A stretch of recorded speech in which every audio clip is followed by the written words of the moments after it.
ఇది విన్నారా బాస్? అమృత ప్రణయ్ కేసులో తుది తీర్పు నేడే.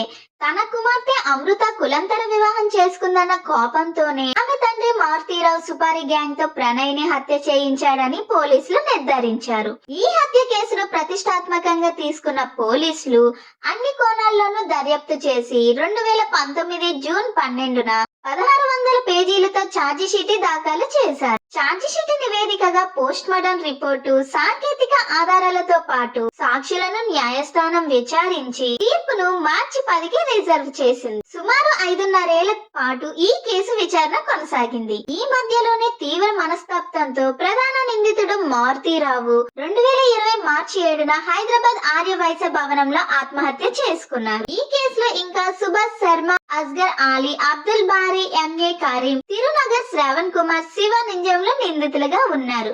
అయితే ఈ కేసు యొక్క తుది తీర్పు నేడే అన్నమాట.